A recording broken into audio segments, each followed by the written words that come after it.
Wahabi ini dari kemarin udah dikasih bukti kesesatan Muhammad bin Abdul Wahab, masih aja ngotot minta bukti. Anda buta atau gimana sih Masih nggak terima junjungan ente dibuktikan kesesatan? Ya udah, buktiin dong kalau junjunganmu itu nggak sesat. Dengerin ya, dengerin. Buka kuping lebar-lebar. Kerok semua tai kuping biar tembus nih ke otaknya. Muhammad bin Abdul Wahab itu dalam kitab Ar-Rasail Asy-Syakhsiyah pada surat ke-11 halaman 75 menyatakan dengan tegas. Apa katanya? Fatwaku adalah menyatakan bahwa Syamsa'an beserta anak-anak mereka dan siapapun yang menyerupai mereka, aku namai mereka dengan Taghut, yaitu orang yang menyembah selain Allah.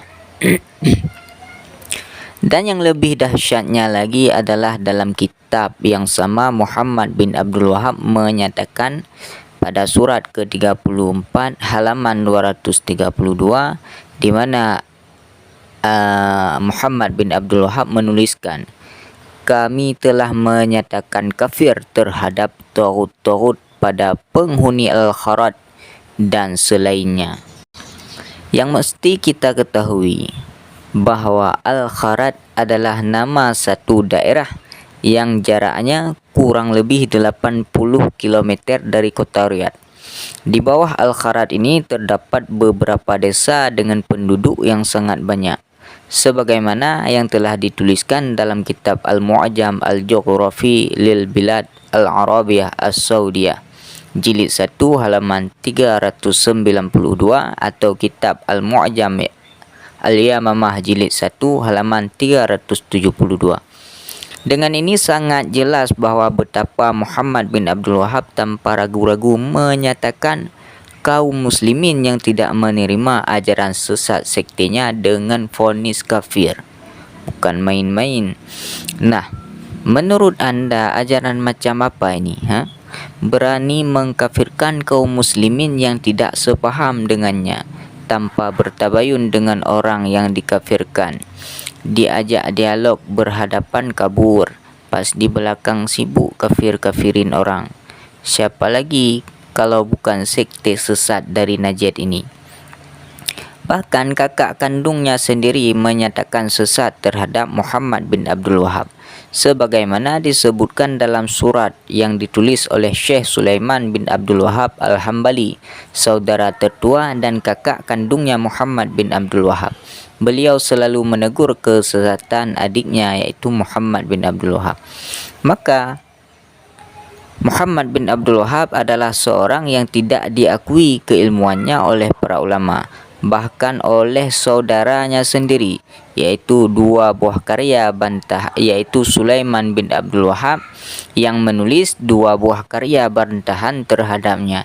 Ini ia lakukan karena Muhammad bin Abdul Wahab menyalahi apa yang telah disepakati oleh kaum muslimin, baik di daerahnya maupun di tempat lain, baik dari kalangan pengikut mazhab Hambali maupun pengikut mazhab lain. Bantahan yang pertama dengan kitab yang berjudul As-Sawa'iqul Ilahiyah dan yang kedua berjudul Faslul Khitab fi Raddil ala Muhammad ibni Abdul Wahab. Begitu juga seorang ulama mazhab Hambali ternama, seorang mufti Mekah pada masanya yaitu Syekh Muhammad ibnu Humaid tidak menyebutkan nama Muhammad bin Abdul Wahab dalam jajaran ulama mazhab Hambali. Padahal Muhammad bin Abdul Wahab ini mengklaim dirinya pengikut ataupun ulama daripada mazhab Hambali.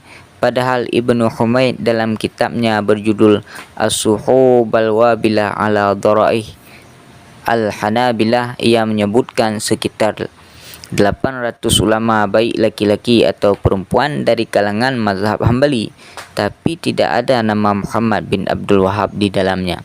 Namun yang disebutkan dalam kitab tersebut adalah biografi ayahnya, yaitu Syekh Abdul Wahab. Di situ Syekh Muhammad ibnu Humaid memuji keilmuan ayahnya dan menyebutkan bahwa ayahnya ini semasa hidupnya sangat marah terhadap Muhammad, itulah anaknya, tersebut dan memperingatkan orang-orang untuk menjauhi dari anaknya iaitu Muhammad bin Abdul Wahab. Sang ayah berkata, kalian akan melihat kejahatan yang dilakukan oleh Muhammad. Maka Syekh Muhammad ibn Humaid ini wafatnya sekitar 80 tahun setelah Muhammad bin Abdul Wahab. Muhammad bin Abdul Wahab telah membuat agama baru yang diajarkan kepada pengikutnya. Dasar dari ajarannya ini adalah menyerupakan Allah dengan makhluknya dan meyakini bahawa Allah adalah benda yang duduk di atas arash. Keyakinan ini adalah penyerupaan Allah dengan makhluknya karena duduk adalah salah satu sifat manusia. Dengan segala bukti ini, apakah masih ragu kalian akan kesesatan Muhammad bin Abdul Wahab? Jika masih ragu, selamat, anda telah menjadi kaki tangan Dajjal. Ini baru sekilas pembuktian tentang kesesatan Muhammad bin Abdul Wahab. Nanti akan kami buktikan bagaimana Muhammad bin Abdul Wahab ini mengkafirkan seluruh mayoritas ulama, bahkan menyebut kakaknya sendiri sebagai sapi.